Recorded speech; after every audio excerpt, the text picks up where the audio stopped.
so we've talked about vitamins, we've talked about minerals. There are two classifications of each one of them. What are the two classifications for vitamins? Water and fat soluble, yes. How many fat soluble vitamins are there? 4. Okay, and then there are two classifications of minerals. What are those? Major. There you go. Thank you, Samuel. And Heather, yes, major and trace. What makes it a major minerals? What makes them major minerals? You got the 100 right. It's not. We need more than 100 milligrams per day of that mineral.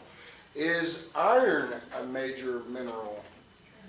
It is a trace because we don't need that much, but it's very important. Okay, iron, hemoglobin, all those things are important. So moving forward, in the future, I think I would probably.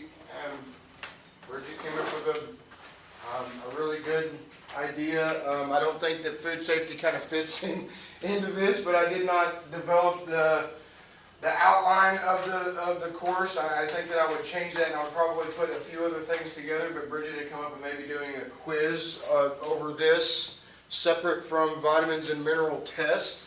It would not be like we did the last time. It would just be separate on its own. But I don't. That it's hopefully this stuff will still make sense to you. Are vitamins indestructible? Minerals are indestructible. Very good. Vitamins are not. Okay, vitamins, but we can lose minerals in the food as we're cooking it through water and whatnot. I asked you to read that little section about tap water and bottled water, and we were going to have a discussion about which one we thought was safer. Does anybody want to open that discussion up? Here, I'll back up so we can. Anybody read that? I want to say no. I'm not gonna lie. Okay, that's fine. But it's real quick, like we're going to talk about it. So at the end of chapter 9, real quick, like we'll just kind of. We know is fluoride and can fluoride be found in drinking water? Yes, it can be. Most of the time, it's water is treated with that. But we're talking about bottled water versus tap water. Which one's safer for us to eat? Drink. We don't eat water. Which one's safer? Which one do you think is safer, Carrie? I say bottle because it's filtered. Okay, bottled because it's filtered. That's a good point. Anybody else? Bottled water or tap water? Say tap because it's not processed or Tap because it's not. Put in, So chemical treatments and things like that. Okay, sure. When we're looking at the book talks about, one, I want you to be familiar with EPA, okay, Environmental Protection Agency. That regulates the drinking water in the United States. Okay, if I could give you some kind of a scenario to remember that, I'm a huge Simpsons fan. I was 6th grade, 5th grade when they first started rolling out those things, and I have some collector's items of whatnots. But if I could give you a scenario to remember that EPA is drinking water, how many of you ever seen the Simpsons movie? Okay, Grandpa rolling around in the church. EPA, Environmental Protection Agency. Okay, and then of course Homer dumps that big silo of pig droppings in there in Lake Springfield and causes a big ruckus. But EPA, drinking water. Please make that connection. So, we know that tap water is treated for the most part, so it's obviously it's genuinely safe, but how many of you know that bottled water, some plastics have BPA in them? Yeah, that's not good for us. yeah, you do. You have to look for that for baby bottles too. Baby bottles, your Tupperware that you store food in that you're going to microwave, okay, for reheating meals and whatnot. It's also found inside of some cans. It can leach into the water. At hospitals, probably long-term care facilities, maybe even schools, disaster plans, they're required to hold onto a lot of water, and I mean a lot of water, I mean a lot of water. But they have to, it expires because of the water. How many of you have a water bottle rolling around in the floorboard of your car? How long does it been there. No, very long time. Get rid of it, okay? It's just He, chilling. yeah, don't drink it, okay? Well, I Just wasn't get rid of planning it. on it. It's empty. It's just chilling. Okay, I'm just telling you, it's, especially if it's been in there for quite some time and the sun's had its time to heat it up and whatnot, please don't drink that. There's a reason why my whole deal is, so this hospital, I think we had like 4, when I say 4 pallets, everybody know what I mean by a pallet? 4 pallets of water in case of a natural disaster. Well, if that expires, what do they do with it? They just dump the water out? They gave it away for our work. Just be aware of these things. That's all I'm saying. Just be aware. Yes, there are some plastic. It will say BPA free on it. I would just do yourself a favor and look at those things, especially if you're going to use them again. Food service, food safety, not food service. I've worked in several restaurants. Probably the most, if I could tell you, the one that I probably learned the most from was Shorty Smalls. They don't, well, the North Little Rock, Shorty Smalls is, I'm Rodney Perrin, that was like their original one, I think, that's up for sale now. But foodborne illnesses are a big deal. I mean, think about the last foodborne illness, was it Chipotle's? They had the E. coli breakout. Anybody remember that? When was the last time you've been to Chipotle's? I work there every day. It happens, but how hard was it for you guys to recover from that? Well, my manager said it was real hard for her, and that we check every day, like 3-4 times, like an hour to make sure everything's okay. Yes. So I'm going to introduce a term that was introduced called HACCP. That's Hazard Analysis Critical Control Point. But foodborne illness, norovirus is the most common cause of foodborne illness outbreaks. A lot of times stomach pain, diarrhea, vomiting are a result of that. Okay, how do we, so the book, this foodborne illness disorder that is caused by consuming disease-causing agents found in food or water. Those disease-causing agents are called pathogens. Okay, they're called pathogens. Food intoxication is another word for food poisoning. Illness spread through the ingestion of food or water are common. Promoting food safety efforts to prevent these diseases is a major goal of U.S. public health officials. Hey, did you know that you are more likely to get a foodborne illness at home than you are in a restaurant? Why?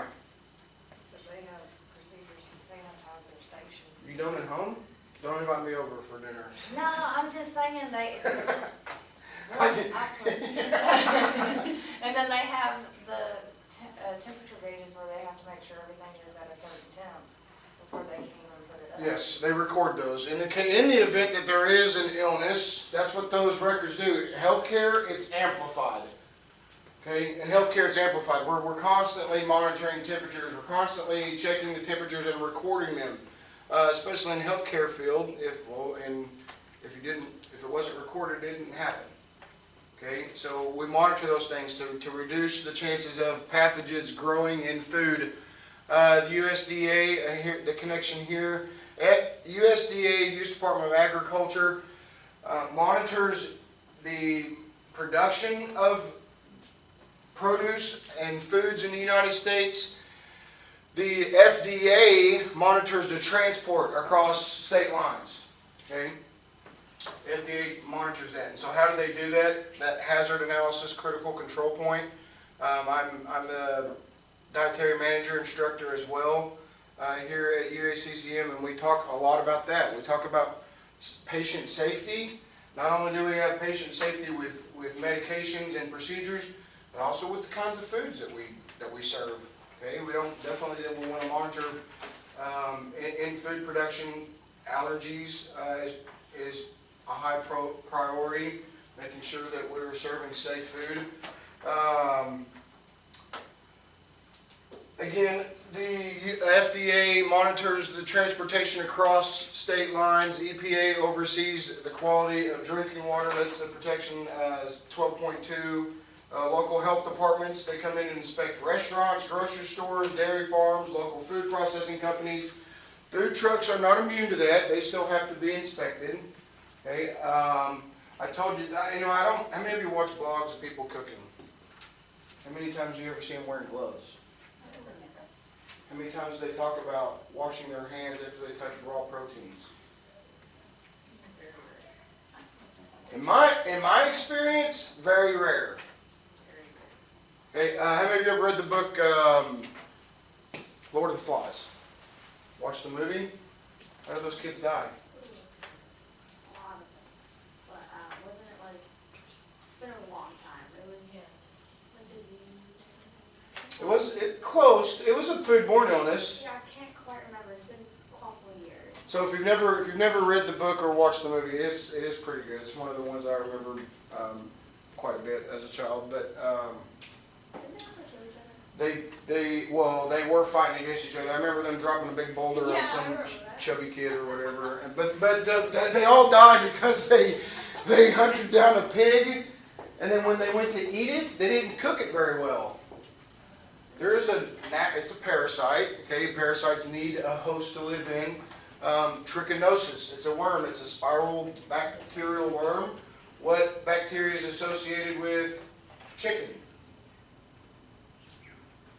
Nobody knows. Salmonella? Okay, thank you. You guys made me scared there. It's like I'm salmonella, probably the most the easiest to transfer, right? And that's why it's important to make sure that we cook our foods thoroughly, especially chicken and pork. There are certain temperatures, but there are certain temperatures that foods can grow in as well. We'll talk about that here in a second. But parasite needs to live on or within a host or organism to survive. Okay, they nourish on the host tissue. I shared this. I will try to look for a video and share that. How many of you ever seen pouring?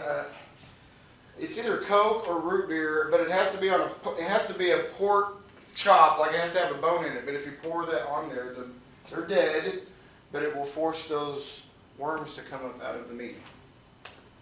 You ever seen that? Yeah, no, I think I'm good. I saw it on TikTok. What? I saw it on TikTok. You saw it on TikTok? It's a real thing. Are you saying that anytime I get meat from the store, I gotta pour a pop? You don't have to.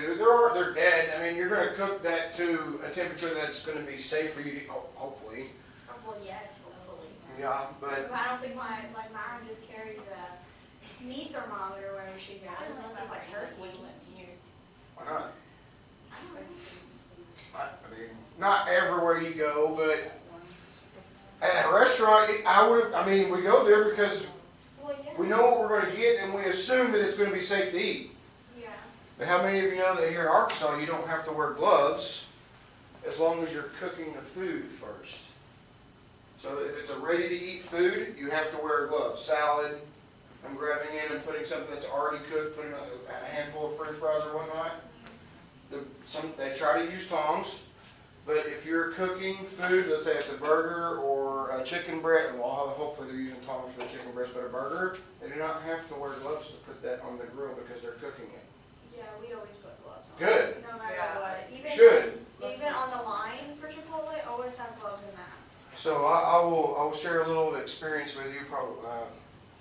Even cooks have gloves. Just saying, but imagine what happens when they grab that hamburger, or I'll give you an example, Waffle House. It was last semester, it was the last time I'll go there. I was just going in there for lunch, and I'm a very observant individual, and then because of the environments that I work in, I ordered a BLT, I think it was, and I'm watching the cook, touching the hair, whatnot, grabs bacon, no gloves, puts it on the grill, and then touches like some handles and some other things, some utensils, and then puts on gloves before they grab the bun and the other things.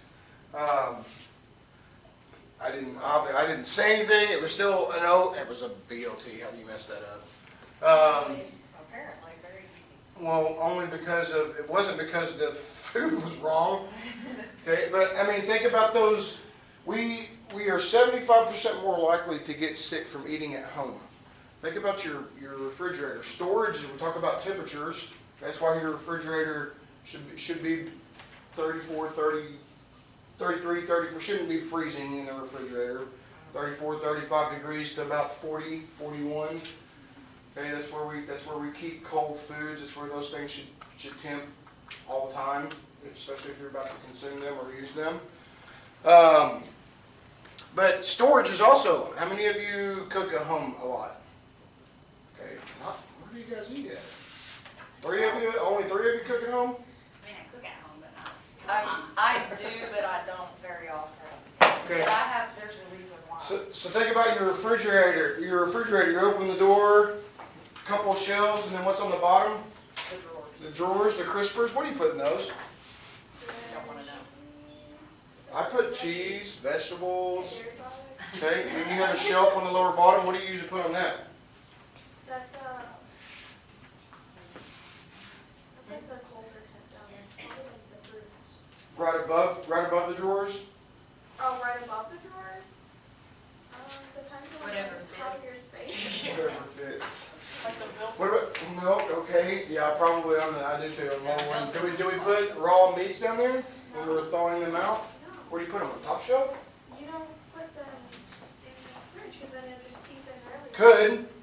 Or you put it in a bag and then another. You're probably the only one that doesn't do that at home.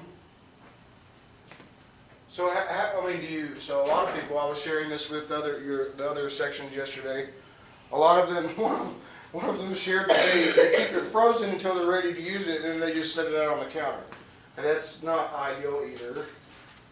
Okay, some of them put it in water, which is fine, but it needs to be running water, because all it's going to do is that frozen food is just going to bring the temperature of the water down, and then it becomes susceptible to other pathogens. But we have to just be aware of that. You can contaminate that, which is crazy is me thinking out loud and how these things should be stored. I feel like the drawers should not be on the bottom because those are ready to eat foods. And then we put other foods in there, whether we're not intentionally thinking about it, and they're raw foods, which those drippings, like Heather said, could contaminate those foods below that. I don't think that refrigerators are very well thought out. As far as reducing contamination, cross-contamination. A contaminated food or beverage is no longer wholesome, pure, or safe for human consumption. Contaminated could be a pathogen, it could be bacteria, it could also be physical objects. How many of you work in food service? Are you allowed to wear dangly jewelry? No. No. What about fake fingernails? No, Fingernail polish? not allowed. Not allowed. Why? Articles can do it. Yeah. Getting in food. You're not wearing, usually what we do is every time you take off your gloves, you wash your hands for like 30 ABC, whatever. And you do that, then you use hand sanitizer, then you put on the gloves and it's. Every time you take your gloves off? It's good practice. And then every time you're about ready to put them on, you wash your hands, put on hand sanitizer, put on the gloves. It's good practice. I would most likely probably go eat at Chipotle's now. Knowing that. I see their commercials and it looks like it's good food. I've just never been in one. Not because of the E. coli thing. No, those things happen. It's very hard for restaurants to survive an outbreak like that, especially chains. But even worse on the smaller mom and pop kind of things. Pathogens that cause foodborne illnesses can live practically anywhere. Air, water, soil, sewage on various surfaces, our skin, nasal passages, large intestines. I'll just tell you right now, if you have a fever and you're throwing up or you have diarrhea, I don't want you in my kitchen. I don't want you inside my doors. If I'm working, oh my, you snuck in on me. I don't want you around food, especially in those long-term care facilities, especially in those acute care facilities, because all you're doing is, especially if you're not practicing safe hygiene, which, You should. Well, in all fairness, in long-term health care, we don't want to be there when we're having all that go on either. It's the administration that is the issue on that. they made you be there? They force you to go in. Bull. Yes, they will. They Stand will up for threaten to yourself. No, take stand your up for license. stand up for your residents. Oh, I don't have a problem with it. But you I should don't not be. say that. You should not be around those people. There are people, I have worked, and there are people that will be throwing their guts up, and they'll give them a vinegar and tell them to get back on the floor. Oh, no. We have to sign a book whenever we come in, and if you have any of those, you have to immediately leave, and if you They don't, will then you not. sign the book and then date it. They will So not, know you're that, not- if you tell them that you have one of those symptoms on that checklist, they'll say, oh, well, we'll give you a Tylenol. How short-staffed are you? 4 Do months you work at ago, brokerage? 4 months ago, you couldn't even get in the door if you had those symptoms, and now they're telling you, get over it. Oh, I'll PR in there for a reason. I'm going to. That's not good business practice. I'm just gonna, that's not good for the residents. It's not, and I mean, they don't care, and that's what drives me crazy, I can't stand it. Better yourself and move on. That's my. I'm starting a new job tomorrow, actually. Good. One common route of transmission of harmful microbes involves vermin, animals. How many of you drink out of soda cans? I think you'd be surprised. Do you guys wipe those off before you drink out of them? No, were you supposed Most to? of the time. Most of the time, yeah, You know there's what- rats, you know what- there's mouse poop and pee on it. My favorite, that's how you boost your immune system. I don't know about that one, I Edward. mean, I'm not joking. No, I but- drink out of them sometimes, but I'm 20 years old. for some reason it tastes different to me if you drink it out of a can or if you pour it in a cup. Like, it's almost like Yeah. harder to drink it out of a can than if you pour it out. So but I do drink out of cans now. I It's don't want called, to. it's giving an extra little feel. If that doesn't help you not drink sodas, I don't know what else will. No, we're just gonna pour them into a glass, like Abby said. But yeah, no, they're everywhere. Vermin come in contact with food, they transfer pathogens to humans, flies, cockroaches. We want to keep those things away. Poor personal hygiene practices frequently transfer microbes to food. People that don't wash their hands. Even as a guest, that's usually the first place I go check out in a restaurant. If they don't keep their bathrooms clean, can you imagine what else isn't clean? Imagine a bathroom at Chipotle. What's that? Imagine a bathroom after like an hour after like the Sunday lunch rush in Chipotle. Oh no, I've been there. I was a dish. I worked my way up. Let me tell you, in my experience, Western Sizzling. How many of you remember where that place was? It was where it was right. It's right behind. Well, nothing's there anymore. Colton's right. It's across. It's Kroger's, and then Colton's, and then that building, that brown tan building, right behind where they racetrack. It used to be racetrack. Man, I'm old. Anyway, Western Sizzling. So when we were working there, a dish guy, I had to go clean the bathrooms and close it, and women's was always the worst bathroom. Always. But yeah, no, I know. And cleaning up after a busy night, yeah, it's terrible. Men's bathroom never used the toilet paper. I've like the entire time I worked there, I've had to change it once. And I'm like, what is going on? We don't do that in public places. You don't just want it? So question about that. Yeah, good. So, Thanks for bringing us back to this, Abby. So like if a fly like lands on your food for a split second and you shoot away, should you like eat it? Oh yeah. I mean, how are you going to do that? You just going to throw away everything that a fly lands on? I mean, cause like birds. Now, if it and parties, spends a lot of cookouts- time on there, I mean, if it like is swimming around in my drink, I don't drink it. But like, you know, if they land do you on pour my it out and get another glass? I You look mean- at me like you don't? No. Well, a You fly, just drink it with flies gross me out, and that I'll just get it out and then continue to drink my drink. Cause I feel like it's not even. Okay. This would come to hair. How many of you have found hair in your food? You still eat it? No. You got another one? Or did you like? I don't it eat. done? Listen, if I told my mama I found her hair in my food, she's like, shut the hell up and eat it anyway. I'm like, okay, mama, I understand. So I guess just working. It depends on where I mean, I'm at. hair floats in the air, right? So it doesn't all. And I always like. particles. I always liked going up to those tables. Server would come to me like, hey, you need to go talk to table 21 or whatever. Okay, what's going on? Well, they found the hair in the mill. I like those because I always presented it the same way. I would get one or two reactions. I would walk up and go, hey, I understand you found something that might belong to me. And either I get a laugh, which means I know that I don't have to do, I know it sounds crazy, but I can still do something. But they're taking it lightly, and if they don't laugh at me, they just kind of look at me like you're an idiot, then I know I'm going to end up giving them their meal for free. But try to minimize those. I don't know, I guess it just depends on what it is. I mean, if I'm eating a steak and there's a hair on the side of the plate, I'll just move it aside and finish my meal. That's a garnish. Not that one. No, No. it's not a preferred garnish. No, but personal hygiene, poor personal hygiene does transfer microbes, improper food handling, we've talked about that a little bit already, touching raw proteins. One of the things that we tried to really talk about was cutting up your fruits and vegetables first, prep-wise, and then doing your prepping your proteins afterwards. That way it just reduces the chances of cross-contamination. Okay, that's why those blogs and stuff, it's great that they're out there sharing those things, but I wish they would spend a little time talking about food safety, because they don't, very few of them talk about that, and then they're touching raw chicken, and then they're touching the door handle to their oven, and all they're doing is just spreading salmonella throughout their kitchen. My nephew had salmonella poisoning when he was like, he wasn't even a year yet, he was months old. And we had no clue where it came from. I mean, probably one of us cooking, or like, we went to my grandma's around that time, it was probably from that, but it was like the craziest thing. Out of all things, he got it. Right, just him? Mm-hmm. Huh.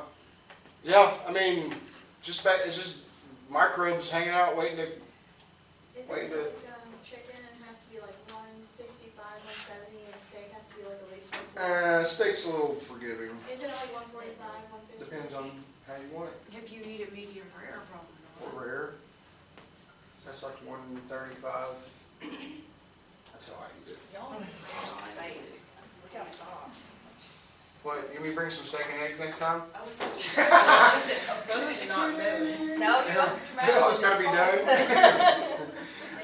Pasteurization is the heating process used by many commercial foods. We do that to milk. Honey is also another one. It's just help to preserve the food. Most microbes need warm, moist, and a source of nutrients, and some also require oxygen. So when something says unpasteurized, It won't last as long, and I think there are better microbes in there, depending on what it is. okay, and when you're pregnant, you're not allowed to eat, Raw honey. well, no, is it pasteurized or unpasteurized cheese? Does anybody know that? When you're pregnant, I think we health professionals would prefer you because you're pregnant, your immune system is compromised, so we would prefer you choose pasteurized, thank you, pasteurized No, products. that's good, because when I got pregnant, I was freaked out that I couldn't eat cheese dip from a Mexican restaurant. No, you can eat cheese. Well, okay, but I called them and was like, is your cheese pasteurized or unpasteurized? And the girl was like, and they found it for me and they told me, but like, because, you know, I had a list of things I couldn't eat, and then I like Googled it, and you know, when you Google stuff, you're like, well, crap, Yeah, so. Well, so most of the places, like, I used to work at Tacos for long, and they have tons of cheese dip that we always pre-made. It's basically like a Velveeta block. yeah, it's definitely So, pasteurized. I mean, it's not anything that would, it's And like, even if it isn't, you're not eating cold cheese dip, so it's at a temperature, it's at a safe temperature anyway that would kill the bacteria. But here's some high-risk foods and their primary pathogens. E. coli for beef. Okay, make that connection. I told you about trichinella for pork, salmonella for poultry. I mean, you can get salmonella from eggs, but these three are the primary ones that I want you to remember. Norovirus, you can get those from clams. That was one of those. Those are pretty. They actually give you a warning label when you. How many of you eat oysters and things like that? Nobody? Okay, good. Yeah, I like oysters. Just gotta be hopefully. Well, make sure you're getting from a good source, not from some private oyster farmer on the side of the road. Don't do that. Because those oysters need to be kept. They need to be treated like, even though they're in a shell, they need to be treated like they are, like any other food would be, any other protein. Foodborne illnesses, signs and symptoms of foodborne illnesses generally involve digestive tract, nausea, vomiting, diarrhea, intestinal cramps. Most pathogens have an incubation period, so if you eat something, most of the time, if you're not feeling very well within a few hours, that is not from what you just ate. I mean, could it be? Yes. I mean, Not saying that it couldn't, but for the most part, there is an incubation period, which is a length of time in which they grow and multiply in the food and the digestive tract. Sometimes it's hard to identify where that came from because of the duration of these incubation periods. Various factors influence whether an individual becomes ill after consuming food that's been contaminated with a pathogen or a toxin. Serious signs and symptoms, decreased urination, other signs of dehydration, prolonged vomiting, diarrhea for more than 3 days, not just like after I ate. Chinese food does that. Just kidding. I mean, does it make anybody like Chinese food? You feel like you're hungry sooner than you would. Probably got that MSG that they put in there will kind of helps facilitate bowel movements. Stomach flu, when they are actually suffering from food or waterborne illnesses, it feels something like that. Just affects the digestive tract and sometimes the respiratory tract. Common foodborne illnesses, 12.5. Bacteria, a single cell organism that do not have a complex array of organelles. Some bacteria can live without oxygen. Those are anaerobic. I don't think the book talks about that, but many kinds of bacteria and pathogens cause foodborne illnesses. Campylobacter, Clostridium, Listeria, Salmonella. If I had to give you some, botulinum comes from canned foods when they're dented. I maybe knew that. You ever watched the movie Big Daddy where he's stealing those cans down so he can get them cheaper? Clostridium, it can also be found in baked potatoes, not properly handled baked potatoes, botulism, canned foods. Be aware of those. Honey contains this. That's why they pasteurize that. And we ask that you don't give children honey at a young age because of that. The other one, that one I remember being a question, but if you can see the approximate time of onset, 2 to 5 days, this one's 16 to 15 hours. Relatively, that one's a pretty short time period, but you have these other ones 3 to 4 days, a few hours to 3 days, 3 months for invasive disease, Listeria. We talk about that one with pregnant moms. That's why we want you to heat up your lunch meats when you're pregnant and wash your fruits and vegetables really well because of Listeria. You can eat lunch meats, we just want you to heat them up to 155 degrees to kill that bacteria.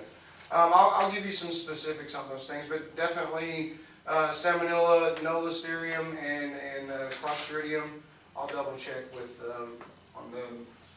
on the test to make sure you guys have the right information. Viruses are another common source of foodborne illnesses. We talked about bacteria, now we talk about virus. A simple piece of genetic material coated with protein. It invades living cells to produce more viruses. Unlike bacteria, viruses do not secrete toxins. They do not cause food intoxication, but they can make you sick. Norovirus, food, water surfaces that have been contaminated, 12 hours to 2 days. Hep A, 2 to 4 weeks. And that one's a pretty big one, especially in food service. Fever, loss of appetite. Norovirus, the book says explosive vomiting.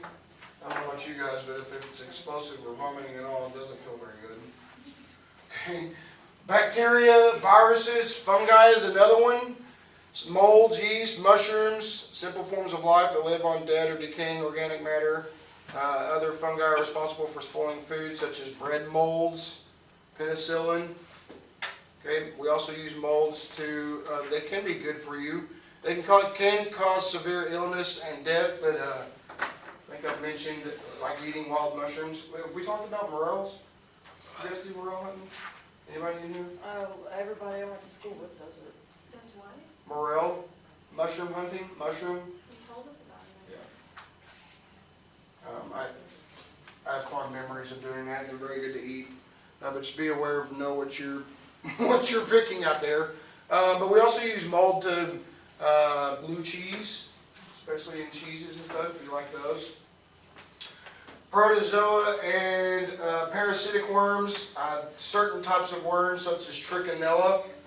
Told you that was associated with pork. Okay, can take 1 to 4 weeks. So not everything. I mean, not. That's what it kind of looks like. Parasites that contaminate food or water. Okay, they must have a living host. Parasites do. Most Americans who become infected with parasitic worms that are found in the United States recover when they receive proper treatment. So if you end up getting sick from this, it's okay. And I think preventing foodborne illnesses, I think that's the end of the, no, there's one more. I think I want to stop there. We only got 10 minutes left. So we'll stop there just so we have something to talk about on Monday. I have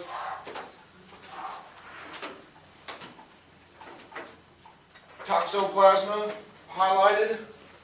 Let's remember that one. Raw or partially cooked wild game, bear, wild pigs, clams, oysters. Fever, headache, muscle ache, that's also another one we steer moms clear of. Just making sure you're cooking your foods thoroughly. Monday we'll talk about what those safe temperatures are and how to make sure our food is safe in storage. Any questions? Think about it. If you want to test on Wednesday or Friday of next week, let me know Monday. Outside of that, you guys, it's supposed to snow tonight. You did add chapter 9 cahoots. Oh yes, chapter 9 cahoots are posted, yes. Practice those. Thank you.